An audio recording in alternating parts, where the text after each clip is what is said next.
It's going to be great, very interesting. Sometimes that's how I find really cool programs. I'm reading the New York Times, or I go somewhere and I go, oh, this is great. I've got to bring this to Wilshire Boulevard Temple. And here's one of our opportunities. So we're really happy to have Daniel Tepper with us. And we'll talk about that in a moment. So come on in.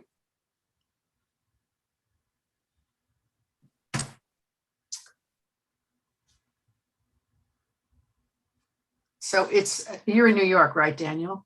Yeah, I'm living in Brooklyn at the moment. Brooklyn. So I'm just saying it's 3 hours later for you, so thank you. It's no problem. Though we do have a teacher on Tuesday mornings who teaches from Israel. Oh, wow. But it's like 7:30 at night there and 9:30 here when we do it. Everybody come on in. We're happy to have you. It's not even 7 yet. 6:20. Oh, 7. Just turned 7 o'clock. We'll wait a few minutes. When they come in.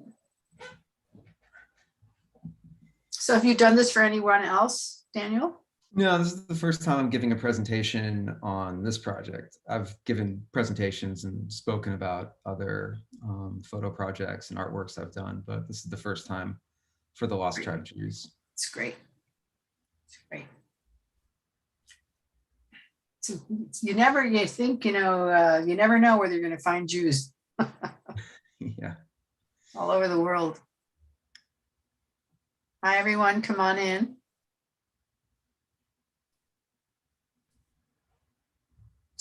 We'll wait a few minutes. We're lucky to have Daniel Tepper here as our guest this evening.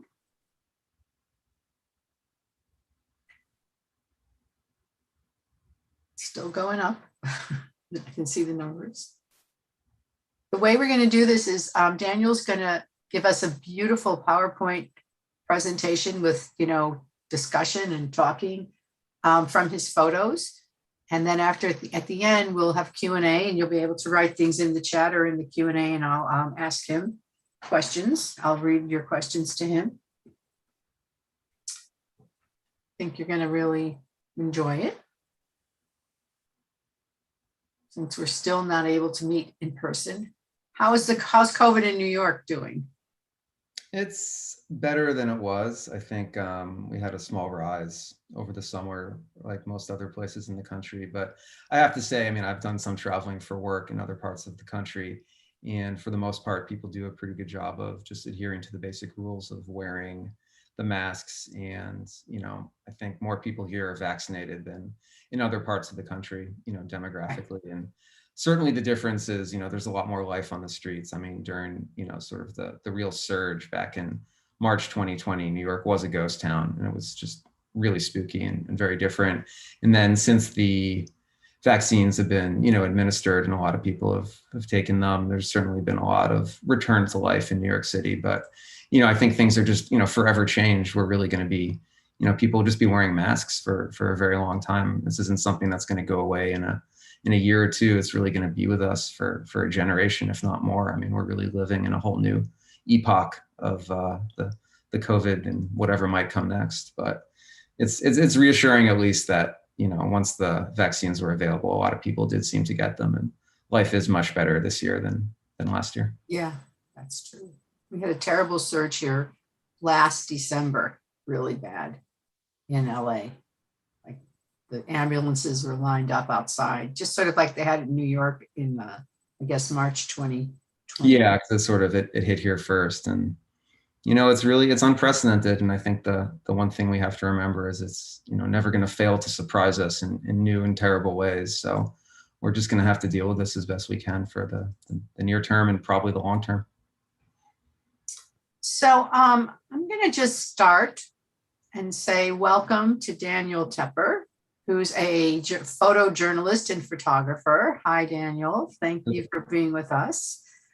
And what happened was when I can't sleep, I open my iPad and I start reading the New York Times online, sometimes at 3 o'clock in the morning. And I saw I saw these photos like, changing, and it said the lost Jewish tribes in India and Myanmar. And I went, oh my God. And I looked at these beautiful photos and I thought, this is so interesting, so unique.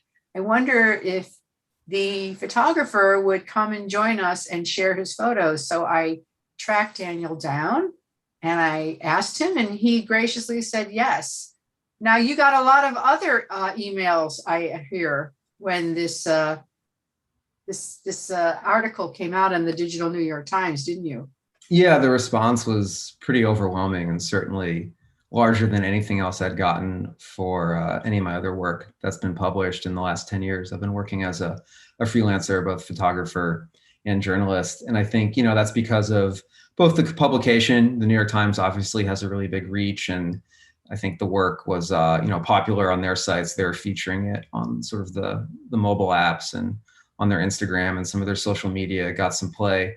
But I think also just it was something that when I was shooting it, I found myself very interested and involved in it. And I knew, after the trip, when I'd seen the photos that I had made, that it was, it was good work. It was interesting. And I was very satisfied and happy with the photos. And as I was showing the work to other people, especially, parents and friends and people who are, part of the Jewish community or people just related to that area of my life from either growing up or today, they seemed especially interested in it, because even though I think many people are aware of lost tribe communities that exist all over the world, this one community in particular was something that people hadn't known about so much, as opposed to Ethiopian Jews or Jews in Africa, perhaps. So I think that really grabbed a lot of attention. Yeah. So before we begin, I why don't you share a little bit about who you are and your background and how you became a photojournalist? And I know you lived in Israel for a while, and Yeah, sure. hear about you. So. Well, I was always interested in photography from a young age and studied it as my undergraduate focus when I went to the University of Arizona and just got a Bachelor of Arts. After Arizona, I moved to New York City and had begun interning for photographers and working in a photo studio, but found myself doing mostly fashion and commercial work, or working with photographers that were doing fashion and commercial work. And I knew that I wasn't very interested in that, and that my heart was always with documentary photo and photojournalism. So after I had sort of worked a few years doing that and saved up money, I had started a program at the International Center of Photography in New York City, which is a great photo school and has a one-year certificate program in documentary filmmaking and photojournalism. And I took that program and really learned a lot about storytelling and how to sort of get to know subjects and gain their trust and just work with them to tell a story, work with the people that you're interested in to sort of accentuate and magnify their voices, and then find publications for the work that you create. And after that work, I'd always been interested in working in a conflict zone. And from growing up in a Jewish family, I've been, pretty inundated throughout the years with news and current events and the history and culture of Israel and of the Palestinians. And it was something I was always very interested in. So after the program at International Center of Photography, I moved to Ramallah in the West Bank, where I had an internship at a newspaper there for about a year. And after that time, started freelancing and just covering conflict in the region, as well as just cultural stories and interesting things that I found, and ended up living sort of between Ramallah and the West Bank and Jerusalem inside of Israel for the next 4 years. And after 4 years of doing that, I became a little burned out and decided to take a big break, and decided to go to India and just travel around India for 6 months, because with an American passport, you get a nice 6-month visa to kind of just run around India. And it's a pretty easy place to travel. I've traveled a lot all over the world, and I found my experience of kind of moving around in India, going from one city to the next, and just being able to connect with people and maybe land in a city without knowing a person, but then kind of just going to a few places and just meeting people. Is just very easy to meet people, and a very interesting and engaging travel experience in India. And that's where you stumbled upon one of these tribes when you were in India. And I'm going to now mute myself and turn off my camera and let you present your fascinating and beautiful presentation. And at the end, we will open it up for questions and comments, and Daniel will be happy to answer them. So take it away, Daniel. Sounds good. Thank you so much. I'm gonna share my screen so we can start the presentation.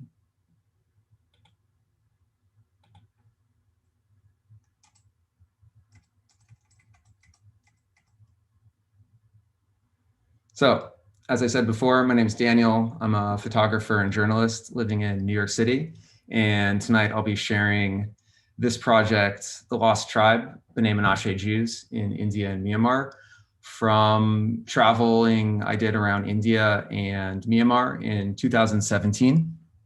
And I just want to start by thanking the Wilshire Boulevard Temple for the opportunity to show this work, and especially Rabbi Susan Nannis and Hannah Gold for their help in putting this together tonight.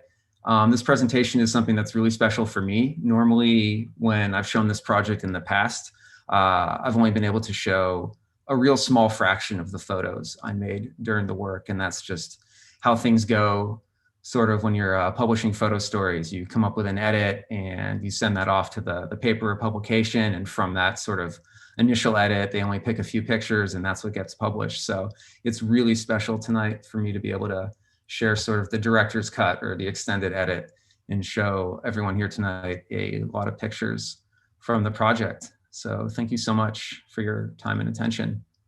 I'm going to be speaking about my trip and then also filling that in with some information about the Lost Tribe communities that I was photographing in this region, sort of their history, where they come from, why they believe what they believe, and where they're headed and what's happening to them today. So I've been traveling around India for 3 to 4 months, and I had started off in the heart near sort of central India, and I'd found myself in the foothills in the Himalayas, and I'd gone down south. And then I found myself in the Northeast, which is this region over here that's sort of an interesting colonial creation that when the British were kind of going all over India and putting it under their control, they reached this area in the Northeast that was sort of tucked in between China and Burma and Bangladesh, which didn't really even exist at the time. And they sort of just threw it all in with India. And the Northeast is made up of 7 separate states. And one of them was the state of Mizoram. And in the state of Mizoram, it's people that are very similar to what are known as the ethnic Chin group that's right across the border here in Myanmar. And then in Mizoram, they're known as the Mizo people, but they share a similar heritage of sort of these small ethnic groups that had not originated in China, but had made their way through China and were sort of finding themselves being pushed west until they finally settled in the area sort of near Chin State right here and in Mizoram. And sort of after traveling in India for a while, a friend of mine who was from the Northeast Indian state of Assam told me about these communities of Lost Tribe Jews living in Mizoram. And I hadn't heard much about these people, but after doing some research, I became pretty curious to see who these people were who were identifying so strongly with the Jewish faith and, you know, taking it up and practicing it. And I think this was something I was just very interested in because I had grown up in a Jewish household myself, but had never accepted the religious aspect of Judaism. I think I was totally fine with the cultural aspects and sort of understanding that's where I came from. But there was just something that never really clicked faith or belief wise for myself. So I was just very interested in, you know, what made these people believe and what made these people have faith. So the story begins in Aizawl, which is the capital of the northeastern state of Mizoram. Aizawl is a sprawling city of over 300,000 built atop densely forested hills. A majority of the population in this region is Christian, unlike most of India, where you find a lot of Buddhists and Hindus and Muslims. The Lost Tribe Jews in northern India formed in the 1950s, half a century after British missionaries had converted most of the local population. ethnic subgroups of these East Asians in the area known as the Xinlong, and also regionally as either the Mizo or the Chin, depending on where they are. When the British were converting the locals, many saw connections between rituals and traditions of their indigenous religions and that of the ancient Jews that they were reading about in the Old Testaments that were being given to them by the missionaries. Some of these similarities included ritual circumcision of newborn boys, wearing a garment during prayer that matched the Jewish prayer shawl, the talit, and a belief in one God, monotheism, as opposed to the sort of Holy Trinity that's held as a belief in, most of Christianity, which a lot of these people who ended up starting off as Christians and then converting back to Jews, they sort of saw the Trinity as a form of polytheism, and they couldn't really square that with their belief of a one God. Eventually, the belief that their ancestors were a lost tribe of Israelites forced into exile from the Holy Land began to spread. In the 1950s, elders in a village in Mizoram claimed to have received the message from God, instructing them to adopt their original Jewish religion. About 10,000 persons heeded the call to convert. By the 1970s, thousands more from the Xinlong tribe in Northeast India and in Myanmar across the border had taken up the practices and rituals of the Jewish faith.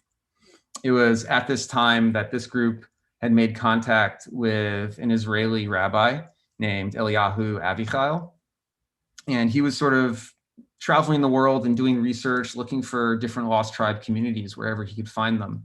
And he was sort of on a mission to make contact with them and see what he could do to bring them to Israel, to help them make Aliyah and return to their homelands.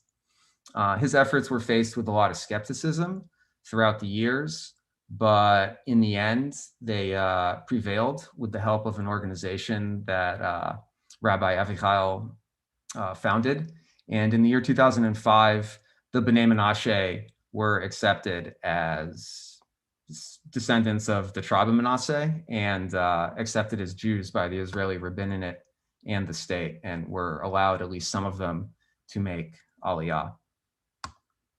So when I had got to the city, I had contact with a couple members of some lost tribe congregations, and I called them up and had a meeting with them in my hostel and just sort of explained to them that, I was a photographer and a journalist, but I was traveling through India and I hadn't really decided if I was going to work on a project about them. And I certainly hadn't, pitched it to anyone. I wasn't working for anyone. This was just a personal project. And I just wanted to see if they would be okay with having me hang out and photograph some of their rituals, their services, and what they did during their daily lives. And during that initial meeting, I wasn't exactly sure if, the pitch was successful, if I had gone through to them. They told me they had to talk to the other congregants and they would get back to me. And I said, okay, no problem.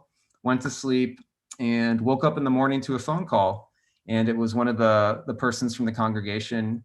And she had told me that there had been a death in the community and there was a funeral happening that morning. And would I like to come and photograph the funeral? So of course I said yes and got my things and went to the funeral. So this is sort of when the project really began. This man's name is Ben Sion Fanai. He was a member of one of the lost tribe congregations in Azal. He had been born into a Christian family, but then converted to Judaism later in life. This photo sort of is emblematic of a lot of others I took during the course of this project, where you see an odd mix, I guess, of sort of faiths and cultures. This funeral took place sort of in the traditional Mizo way. You see a couple women drinking tea from metal cups, which is something that they do. They were singing traditional Mizo songs. And of course, unlike any Jewish funeral I've ever been to, they had an open casket. Despite that, you can also see the gentleman is wearing a kippah, and there's sort of a fabric in the coffin that looks like the Jewish talit. And, I noticed if you look closely, you can see there's actually coins on the man's eyes. And I had asked some of the people there, why were there coins? Is that something coming from the Mizo tradition? And they sort of told me, no, actually, it was an ancient Jewish ritual. Now, I don't know of any Jewish rituals that, say you should put coins on the dead's eyes, but, it was just something they believed. And it was sort of one of many things that ended up in these pictures, sort of these anomalous details of different matters of faith and tradition kind of crossing wires and things popping up where, they believed that the coins on the eyes was something that Jews did. And, even though that's not really something that happens anywhere with other Jewish, groups or inside or outside the diaspora, it's what they happen to believe, and it was part of their practice. Photographing at the funeral, despite the sadness of the event, wasn't too complicated. It was pretty relaxed. There were other photographers there, even taking pictures for the family. And it was a situation where right away, I knew that my presence as a photographer and as someone documenting the situation was being accepted. And it felt very easy to sort of just slip into this mode of, someone taking pictures. And from my experience working in Israel and Palestine and other places around the world, I've been very used to making pictures as someone who's not a part of the group. I've been very used to sort of being the foreigner, but despite maybe, language barriers or just sort of the differences between me and other people, just being able to sort of blend into the situation and concentrate on making photos while respecting what was going on in front of the camera and giving people the time and space to, in this case, grieve for their loved one. After the funeral, we went with the coffin to a small graveyard that was sort of on the outskirts of the city, and they performed the burial ritual.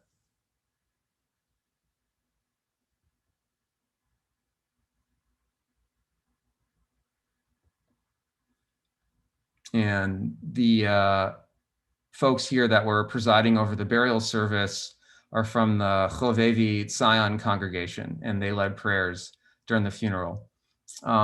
There were two congregations that I photographed in Azal, the city that was the capital of Mizoram, and the congregation, this one, the Chauvet Zion, seemed to have the best connections with the Israeli organizations that were helping B'nai Menashe make Aliyah to Israel. Not every lost tribe community in the region. This is something I learned as I was, photographing and talking to the people. Not every community has had access or the ability to make Aliyah. And I think the biggest obstacle for that is just the sheer cost that it takes for people to sort of pick up their lives here in Northeast India and make the move to Israel, where they will have to basically, start in a whole new place, learn a new language, find jobs, find a home. And that's quite a extensive process.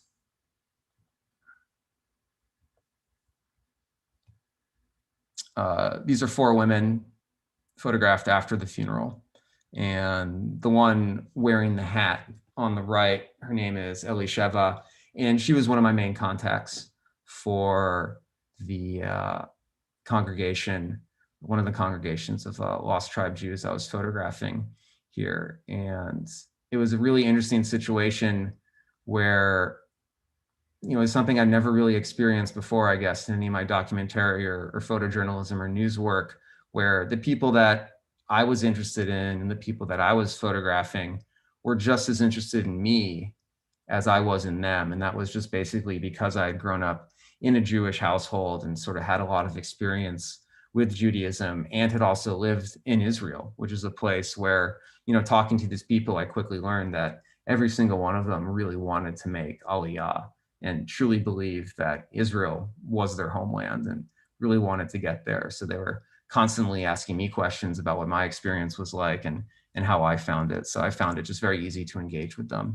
And it was easy to, just kind of talk about all sorts of things related to Judaism. And then Ellie Sheva ended up inviting me to Shabbat dinner later in the week. So this is at Ellie Sheva's house. And she also invited this gentleman, and it's his son and his daughter behind him, and this is us doing the evening prayer services before the meal. And something that's also very unique about my work covering this lost tribe community, and something that, you know, maybe people have picked up on, is that with most Jewish congregations, photography during most of the religious ceremonies, especially those on Shabbat, are not allowed. But for these groups that I was photographing here, it really wasn't a problem at all. I just asked if it was okay to take pictures, and they said sure. And I really appreciated having something to do during prayers other than praying, because I think one of my hangups with the Jewish faith was really, as a child, I think being forced to go to temple and participate in prayers, and just having it never clicking for me, and never feeling comfortable sort of in the communal act of prayer. But when I was with the B'nai Menashe in these situations, it sort of gave me something else to do. While they were praying, I could take pictures of it. And I just found it to be a very nice way to reappropriate and reintegrate with the ritual aspect of the Jewish faith. So it was something I could step into very easily because I was familiar with it, but I wasn't expected to pray with them. So I was very comfortable just sort of hanging out and taking pictures as they prayed. And they were comfortable having me there and photographing. So I found it to be a pretty wonderful experience.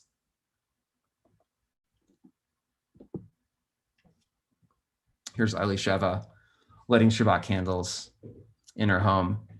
She had worked for the city in Azal and had converted to Judaism as an adult. She had been attending services at another B'nai Menashe congregation called Shalom Sion for a number of years. And she, you know, just through speaking to her casually about, you know, why she converted to Judaism and what her beliefs were, I just, you know, found her, like everyone else that I talked to, just to be very, you know, sincere and committed in their belief that they were part of this, you know, special ethnic group that really were the descendants of ancient Jews from the tribe of Menashe, and that becoming Jewish and enacting a life of Jewish ritual and conforming to Judaism was just a part of their destiny, and for them something very natural. And I didn't get the sense from anyone that they were sort of doing this as a way just to get a free ticket to Israel, because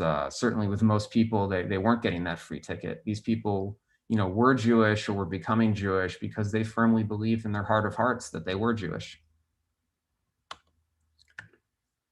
There wasn't a bakery in town that made real challah bread, but they had found someone that made the closest approximation to it, and they were happy enough with that. And, you know, it sort of worked. It was like a brioche kind of bread, and it functioned fine to do the hamotzi and to work as a challah. But then, of course, the rest of the meal was sort of more traditional mizo, where you have a lot of small dishes that are kind of served at once, and there's a lot of pickled vegetables or baked vegetables or marinated vegetables. And of course you see fish, and there's this interesting little raw onion and chili sauce above it. And everything is served with white rice, and you eat it all with your hands, which is a great experience for anyone who's ever traveled around India or other places where people traditionally eat with their hands. You know, at this point, when I'm making these photos, I'd already been in India for a few months, and I'm quite comfortable eating with my hand. And I found that, you know, when you're eating with your hands, it's a really wonderfully intimate method for enjoying food. It really get a whole new level of sensory experience. And it also just prevents you from ever burning your mouth, because you can, you know, quickly tell how hot something is before you try eating it. And, you know, with this photo, especially, I was really, throughout this project, I was looking for moments like these where I really felt that it's communicating my experience with the B'nai Menashe and sort of the novelty of being with people that are practicing these rituals and, you know, enacting the Jewish faith in ways that are very deeply familiar with me, because I'd grown up with it my whole life. But at the same time, they're still retaining their own culture from where they're from. So, you know, this is the first Shabbat dinner I'd ever been to where people are eating with their hands. And just for me, this picture kind of really explains a lot, really tells a lot, because we see the kippah on this gentleman, and we see that he's eating with his hands. So we sort of have this information that, okay, this guy's Jewish, but obviously we're somewhere else. We're probably not in Israel, or we're not in New York. And this person really is a Jew from a lost tribe. Also in Ellie Sheva's home, she had this small Torah scroll along with a Havdalah candle and a postcard from Israel. And as I was visiting different persons' houses from the lost tribe communities, it wasn't uncommon at all to see little artifacts like this in their homes that were obviously kept as prized possessions, similar to objects I would see in my parents' home or relatives' home or family friends' home that were Jewish back where I grew up outside of Boston. So just, again, sort of being struck by the familiarity of these religious items and icons found in a place I'd never been to before, and some place that was obviously very different than from where I grew up. So this building is where the Chauvet congregation practiced, and also a number of them lived in this residential tower. This building is also where the Chauvet Israel Hebrew Center was. And this center was created in part by the Rabbi Avichail, who had started a group to aid the B'nai Menashe. And in the beginning, he sponsored the trip of 2 B'nai Menashe young men to come to Israel and to learn in some Israeli schools and start to begin to learn the Hebrew language and learn about the culture and history of Israel, and also learn more about Judaism. And then these 2 gentlemen were sent back to Mizoram, and they started this Hebrew center to then educate more B'nai Menashe in just the, with Hebrew culture and religion, history of Israel and Judaism. And then it was this organization called Chauvet Israel, which grew out of an original organization that was started by Rabbi Avichail. And the Chauvet organization, through its efforts, were able to successfully petition the Israeli government and the head rabbinate to accept the B'nai Menashe as descendants of the tribe of Manasseh. And this paved the way for them to make Aliyah. And that happened in 2005. And since then, about 10,000 B'nai Menashe have relocated and made Aliyah, moving from Northeast India to Israel. And at this time, there's no definitive numbers, but it looks like there's more B'nai Menashe now living inside of Israel than there are sort of back in their ethnic homeland of Northeast India. And inside the tower, walking around, I just saw this, which really struck me right away, because I'd never seen a Chanukiah that was made out of partly bamboo. And again, sort of similar to the photo of the gentleman with the kippah eating with his hands, I just really felt that this was a delightful mix of Mizo and Jewish culture, sort of just embodied in one photo. This was inside the temple of the Chovevei Tzion congregation during the morning Shachrit prayer service. And, they were nice enough to let me hang out with them and photograph as they went about the sort of morning routine. And you can see that this area was just full of prayer books. And on the wall, we have a picture of sort of a depiction of ancient Jerusalem with the Jewish temple sort of, or the gateway of heaven kind of pictured above it in the clouds. And at this temple, they had their own Sidurim, or prayer book, that were printed locally and made specifically for them. And then I ended up spending most of the time I was here in Azal, Mizoram. I spent most of my time with members of this synagogue, the Shalom Tzion synagogue. And it was in a building sort of on a cliffside that had been under construction for a few years, and the congregation were putting it together with their own money and their own savings. So when I had been there visiting and photographing, this is in 2017, they were still, the building was there, but they didn't have glass in all the windows, and it was still very much under construction, but fully functional as a temple. And it was really delightful to see sort of a building that was quite, rough in its current state come alive during the prayer services of this congregation. So this is a photo from Saturday morning Shabbat services. And you'll notice how it's all men in this picture because like Orthodox synagogues, they had divided the room between men and women, and there was a mechitza, sort of this curtain separating one side from the other, which was interesting because the prayer service was, you know, similar to other denominations of Judaism, but in their sort of separation of men and women, they're sort of adhering to more modern Orthodox traditions. And I think that that basically just comes from the people in Israel that are aiding the B'nai Menashe are themselves modern Orthodox. So I think they're just sort of transferring their, you know, traditions and rituals and the way they approach Judaism to the B'nai Menashe here in Northeast India. So during the Saturday morning service, it was led by this gentleman who's holding the Torah. His name was Sabeth Thanga, and he wasn't from Mizoram or India. He was actually from Chin State in Burma. And the Chin in Burma and the Mizo in Mizoram are both sort of that same ethnic subgroup, the Shinlung. Although in Chin State in Burma, they speak Chin, and in Mizoram, India, they speak Mizo. But the languages are similar, and there's a lot of communication and interaction between the people on both sides of the border. And Sabbath had actually come from a very small Jewish community in Myanmar, and he'd come to Mizoram, to this congregation, to be able to study more and learn how to be a chazan and lead services. And it was actually Sabbath who ended up telling me about Jewish communities in Myanmar that I hadn't known existed either.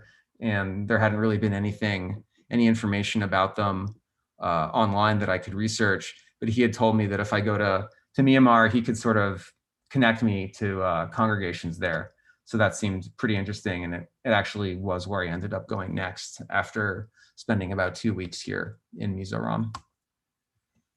This is just another interior view of the Shalom Zion synagogue. And after the Shabbat services, all the congregants went downstairs and made Kiddush. And instead of wine, we were drinking chai out of these metal cups. But for me, the experience was very reminiscent of what we would do in the temples. You know, I would attend with my families, that after the prayer service, everyone would, you know, head down to the community hall or the vestry or some other room in the building. And we'd all snack and schmooze and kind of, you know, connect as a community. Outside of town, I was taken to another graveyard that had some members of the B'nai Menashe buried in it. And, you know, again, here's something anyone familiar going to a, you know, Jewish cemetery in other places in the world, we sort of keep our cemeteries segregated by religion. But here in Mizoram, they didn't seem to have a problem with that. And I think, you know, mainly that's because just about everyone in this area in Northeast India is ethnically Mizo. So whether they were Christian or Jewish, they felt that they're sort of coming from the same place anyway. And there wasn't a need for them to sort of segregate or separate themselves in the graveyards. And if you notice on the gravestones, you'll see Roman characters, but that's not English. And what's going on there is that the Mizo people, the Shinlong people, never had a written language. They just communicated verbally and passed down all their stories and traditions just through oral methods. And when they were finally sort of brought under the conquest of the colonial British, the British were just like, okay, well, you guys have to have a language. And they just kind of transliterated their entire language using the Roman characters.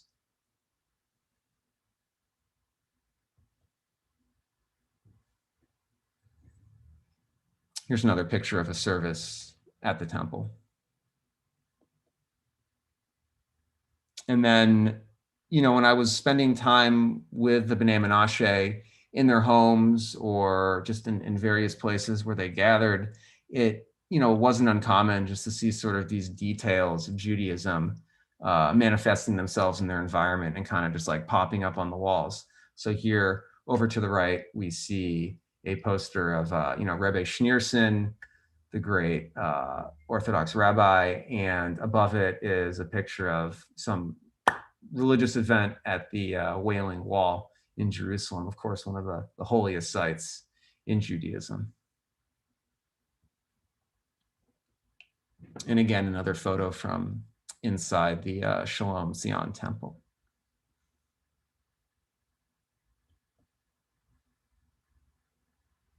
Another scene from inside the temple.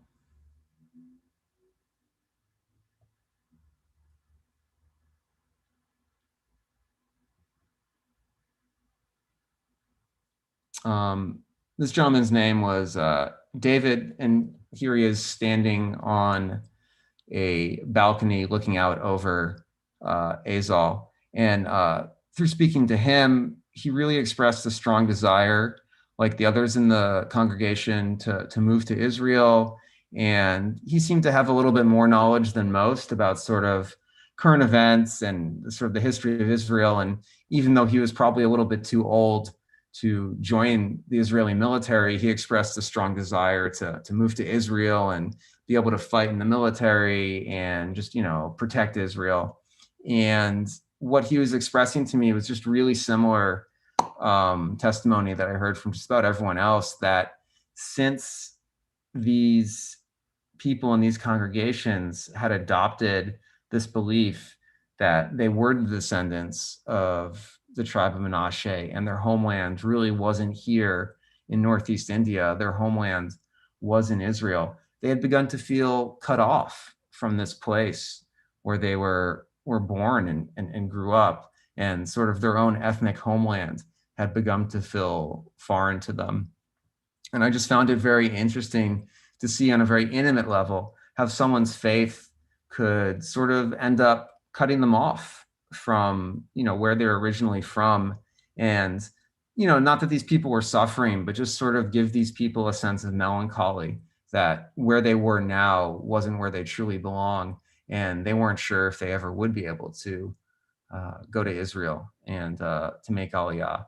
And, another part of this was also that everyone I spoke to had a very idealized view of what life was like in Israel. And they didn't realize a lot of the, ethnic conflict that goes on there, the fact that economically it's a really hard place for a lot of people. They just had this sort of view that, Israel really was the land of milk and honey. It's a, a veritable Garden of Eden. And if they could just get there, everything would be pretty okay and great. And, actually the reality is very different for even the people that are part of the communities here that are assisted by Israeli organizations and do find that they're able to make Aliyah.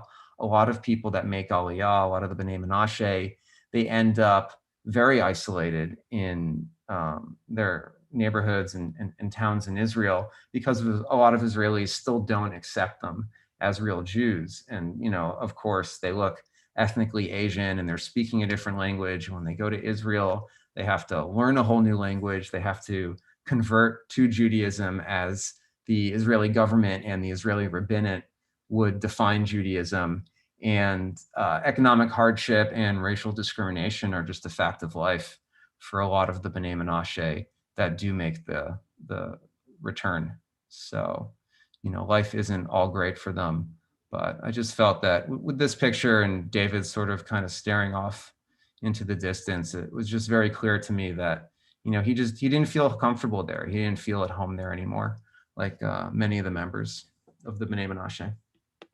So after about 2 weeks in Mizoram, I decided to take Sabbath up on his suggestion, and just through an interesting series of events, was able to get some work with an NGO that allowed me to go from Mizoram to Yangon, which is the capital of Myanmar. And in Yangon, I spent some time just going around the city and ended up at the Musmia Yeshua synagogue. And this area where the synagogue was built used to be home to quite a vibrant Jewish community, which reached its peak of about 2,500 members in 1940. And this community wasn't a lost tribe community. These were Jews from the diaspora coming from Iraq or other Arab countries who had settled in Yangon and worked as traders or artisans or just sort of people in the commercial economy. And despite this having once been sort of the center of the Jewish community in Yangon, today it's a mostly Muslim neighborhood, and the temple is surrounded by busy streets and shopping stalls, as you can see sort of on other side of the front gate. It's kind of like a hardware district. This is a view from inside the synagogue. The temple was built between 1893 and 1896 and served the city's small but thriving Jewish community. Today, the Jewish community in Yangon is basically non-existent. On Wikipedia, it says that there's maybe a dozen members. When I had visited here in 2017, I was talking to just a lone caretaker that was working there, asking if they had any services, and he said they hadn't had services there for a long time. And it seemed that the synagogue functioned more as a museum and tourist attraction. And I have to say that it was quite beautiful. I mean, amazing woodwork, really beautiful stained glass. And in other areas of the temple, they just had nice displays showing photographs of visits by Israeli politicians and other Jewish dignitaries that had stopped in over the years. And it really struck me as a place out of time. It was well maintained, but the community that it was built to serve is no longer there. And it's just sort of, here it is, looking from the inside out to the neighborhood around it. Just an interesting sort of, I don't know if you want to call it an oasis or a relic, or just sort of a kind of a testament to a community that was there and just sort of disappeared over time. So after Yangon and talking to people that Sabbath had connected me with, I found that there was a community in Calais in northern Myanmar that's in the the Sangsong district, and it's actually close to this area. So right here where my cursor is, this is Chin State, where the ethnic Chin people reside. And we're, as you can see, we're just across the border from Mizoram. And actually we're pretty close to where I was photographing previously in Azal.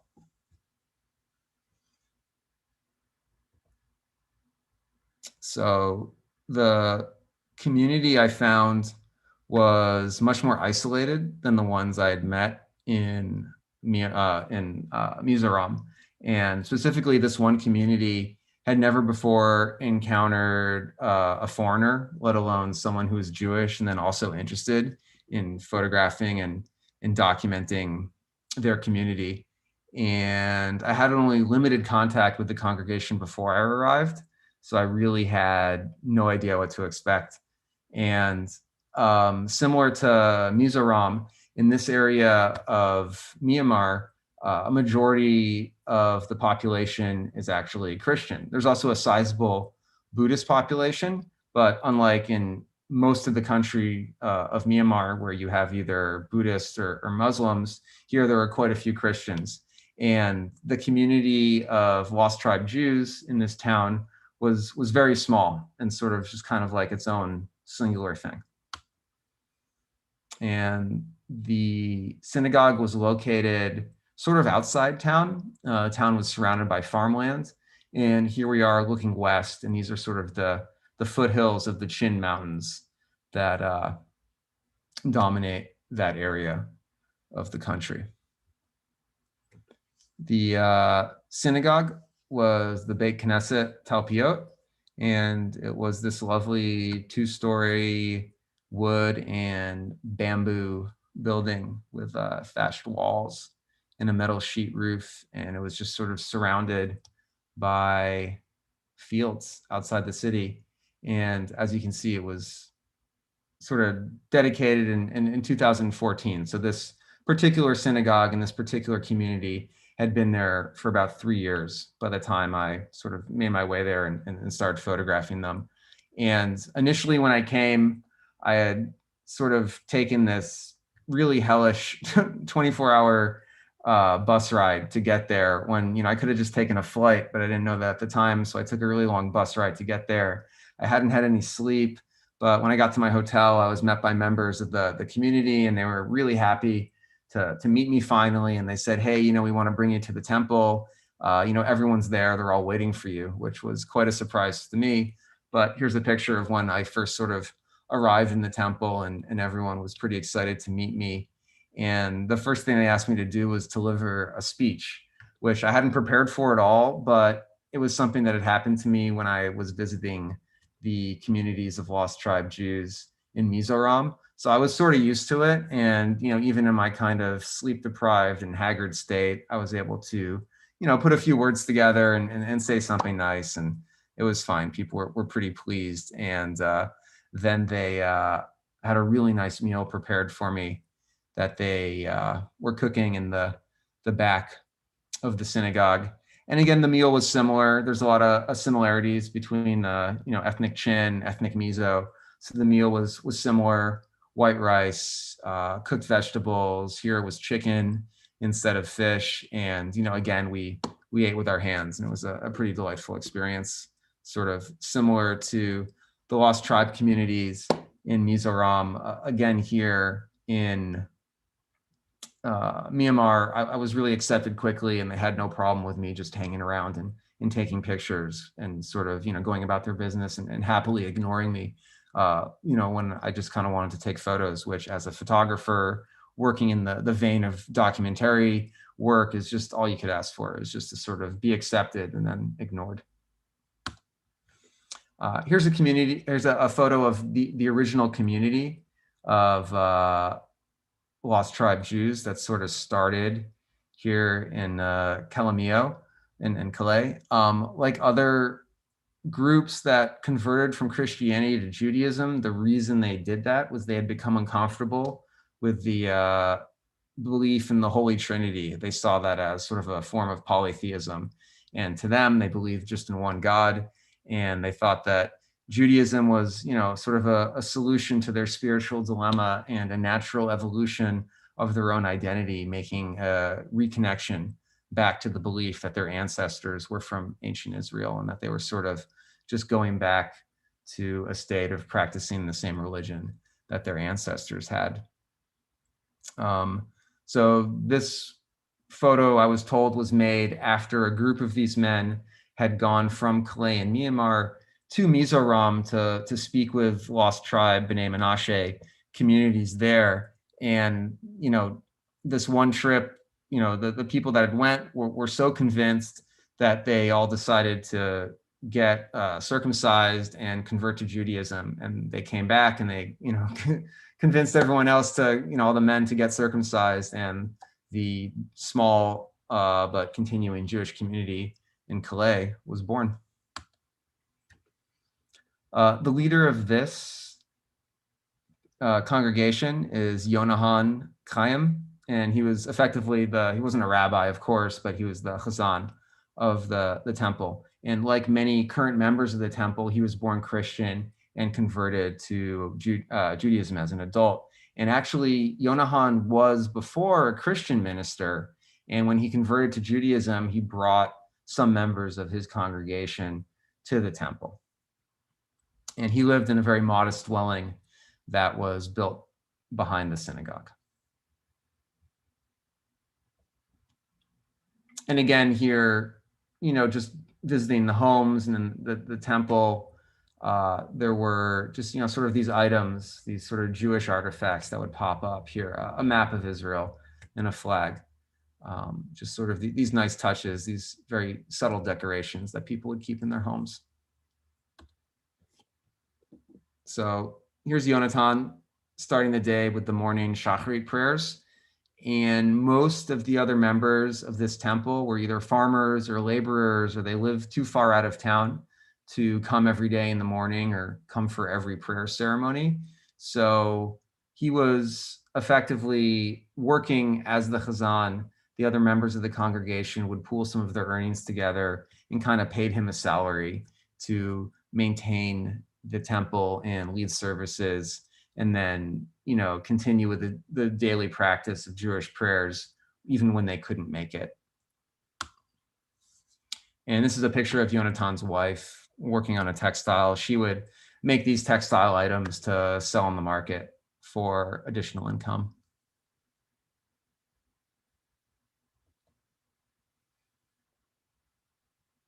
This is a view from the second level of the temple, looking back towards the city. This is Yonatan's wife lighting Shabbat candles on a Friday night. And here's a picture of two mezuzah that the one on the right, the chrome one, was on the side of the temple, and the purple one on the left was just in the home of one of the members of the congregation. And I just felt it was nice seeing all the different designs and styles of mezuzah that people had in their homes in this area. This was on Saturday morning Shabbat services. The people are able to take time off from their jobs and had all come to the temple for Shabbat prayers. And similar to the temple I was photographing in Mizoram, you see how there's this front area for the men, and then behind them the mehitza cloth, and that was the area for the women behind them.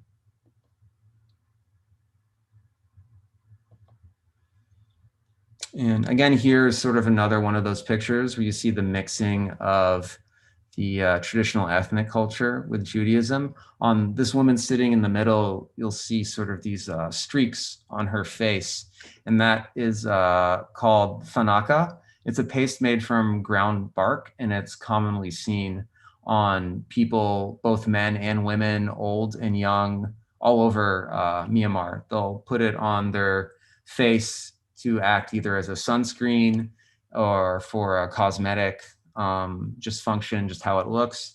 And it also works as a moisturizing agent to keep away mosquitoes. And I was told just a variety of other sort of benefits for the skin. So it's not uncommon to see women or men wearing it on them. And just for me, it was very interesting because, again, it was, you know, here's a group of women praying during Shabbat, and she has the Siddur open and she's reciting the prayers, but she has something also on her that is very unmistakably, you know, of Myanmar and of this place. And it was just very interesting to kind of be able to communicate the mixing of the cultures and the ethnic culture with Judaism in photographs like these. Just a few more pictures from the Shabbat service here.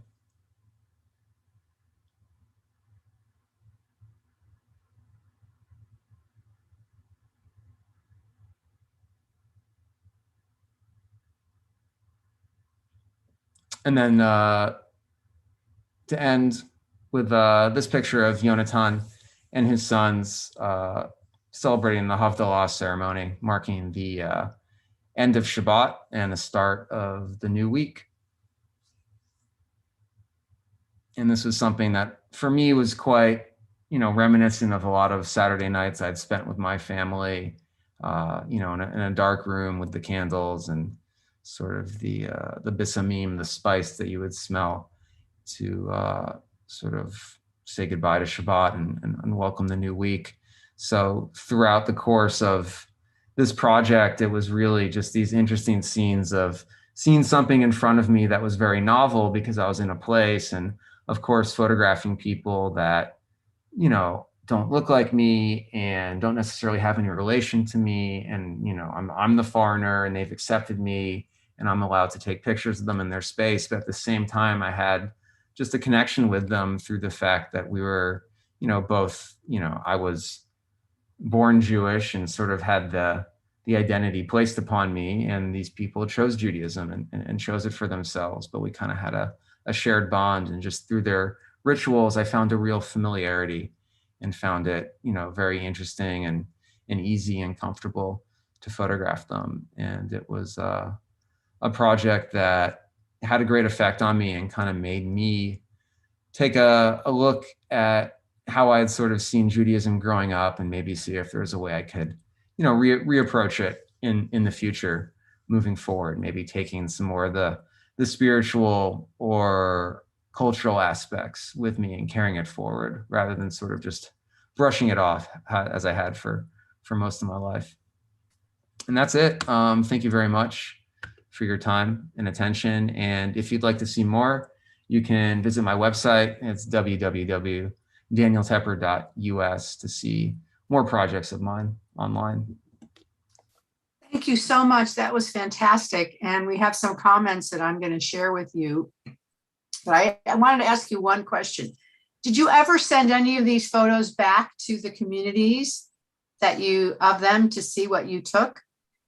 Yeah, I had. And before I left, that's usually something that I do when I'm working in these areas. I'll either make small prints to give to the people themselves, or, in this case, I was just emailing them the pictures, and I had sent some of them, the people that I'm still in contact with today, I had sent them the New York Times article, and they were happy about it, but when I had first met these groups and was telling them, the scope of my work and what I wanted to do, sometimes in situations like this, not necessarily like this, but in situations where I've been photographing people who are clearly in a lot more distress because they're living in a conflict zone, or they're just, very poor, they think that somehow by me hanging out and taking pictures of them, I can help them, or the pictures will, make money and the money can get to them. And that's something I try to just be very upfront and, honest with people right away, saying that, like, I'm not an aid worker, I'm not an activist, I'm a journalist, I'm a storyteller. And if people are willing to give me the permission to, tell their stories sort of as I perceive it, and to photograph them, I'll do what I can do, but it's going to be sort of, it's my work, and I'm not promising to help anyone. But with these people, the B'nai Menashe, they weren't asking anything from me in the first place. So it was just a very easy and, honest exchange going on there. So we have a question from Ken.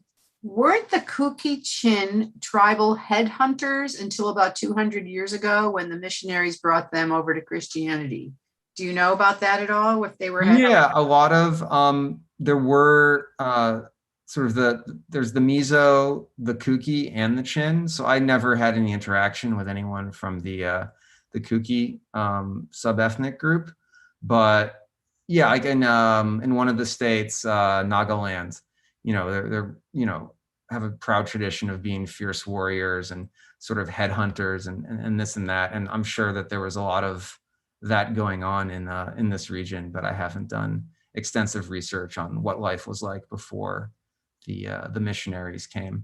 And certainly I think that, before the missionaries came, none of these people were practicing Judaism. None of these people were practicing Christianity either. It really took sort of, in the way I look at it, it's almost like the religious information was like a virus. And once they sort of became infected by the missionaries, all these different mutations and interesting things started happening. So you had 10,000 people that the missionaries had converted to Christianity, then saying, wait, no, we're Jews and we're going to be Jews. And then, some decades after that, you had more convert. And then a few decades after that, you had the state of Israel accept them as Jews. So to me, the whole project was really also a look at, the meta Jewishness of the religion, and what does it even mean to be Jewish? And are there different ways to sort of assert the definition of Judaism? And I think certainly through the fact that the B'nai Menashe have been able to become accepted by Israel, and that there's now more of them living in Israel than are living now in Myanmar, in Northeast India, they've certainly pushed the boundaries of the definition of Judaism, and also kind of shown how malleable it can be. Absolutely. So from Risa, loved getting all this background. Now, her husband is a Stan, and her husband is a rabbi, And she and her husband worked with the B'nai Israel Indian community in Mumbai for 4 high holiday seasons. And they met a group from Myanmar getting ready to make Aliyah. And the Mumbai Jewish community was helping to train the young men in computer skills and the young women in hairdressing, cosmetology, and manicure skills. And they celebrated Shabbat with them. So that's in Mumbai. So there are Jewish communities in far-flung parts of the world. Yeah, and also in India, I know for a fact, there's that community in Mumbai, and there's also some in the South. And I think, I'm not 100% sure about that one in Mumbai, but there are some in the elsewhere in India that are originally from other places in the diaspora, similar to the Jews that ended up in Yangon. They're coming from places in the Middle East, possibly, what are Arab countries now. They were Arab Jews, and they were traders and merchants, and they sort of were traveling around, and they ended up just setting up shop and settling in these far-flung areas away from the traditional, homeland of ancient Israel. So a question is, how did you communicate with them? Did they speak English? Yeah, not all of them spoke English. And certainly that was one of the reasons I attributed to them not having all of them having such a firm grasp about sort of the political situation in Israel and knowing that much in Israel, about Israel in general, because a lot of that information doesn't exist in the Mizo language or the Chin language. But there were a few members in each community that did speak English. And then through them, I was able to interview other members of the community and also just sort of gain access to those communities, because I never wanted to be in a position where I was pushing too hard or sort of forcing myself into a situation where people weren't comfortable with me. So that was kind of, I always proceed, first and foremost, I need the permission and the acceptance of people, or just the work's not going to be there anyway. I'm not going to be allowed to hang out. I'm not going to be allowed to sort of get those moments on camera. So working with the people that did speak English, it was easy enough. And that's something I've been used to from working in Israel and Palestine, working with fixers or translators. I mean, language, my skill in language is the visual language, and I'm not so good when it comes to foreign languages. So, any way I can, I figure it out. And I've been in plenty of situations where I have been taking pictures and, there isn't direct communication between me and my subjects, but the permission was there and it was okay. And just, through using hand gestures or whatever, there's ways to communicate outside of language, even though it might be a bit impoverished form of communication. So this is our last question. Were the people reading in Hebrew, and how were these remote tribes first exposed to Judaism, particularly in that Calais, or that one place where they said they'd never met a tourist or an outsider before? How did they access Judaism? In that area, they had known about the B'nai Menashe communities over the border in India, just because they were from the same ethnic subgroup. And I don't know exactly how that information got transferred, but these people have the internet on their phones. And while the ones in Calais, most of them didn't speak English, it wasn't like they weren't uneducated, and it wasn't such a reach for them to kind of know about other things happening. And certainly when that community started, it did start in the 1980s. So that was, pre-internet, but I guess just through word of mouth, they were sort of talking to other people and talking about how they had become dissatisfied with Christianity, and were maybe asking around, like, what else is out there?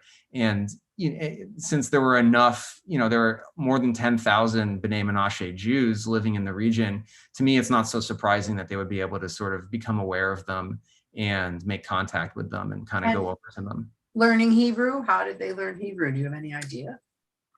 The ones in Mizoram in Northeast India, there was the Chauvet Israel Center. Yeah. And they were being taught.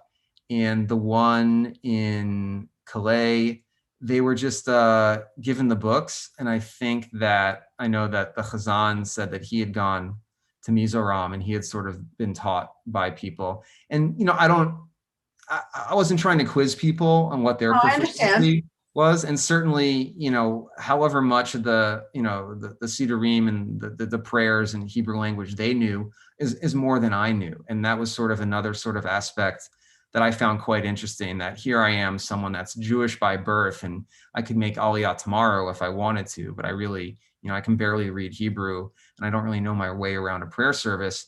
And here were these people I was spending time with that were very intimately aware of how you go about the Shabbat service and the Shacharit and the afternoon and the night and this holiday, and they can read Hebrew. So these were people that really had invested a lot of learning time and embraced the Jewish culture and sort of the religion and I guess the cultural things that come along with the religion, like the language.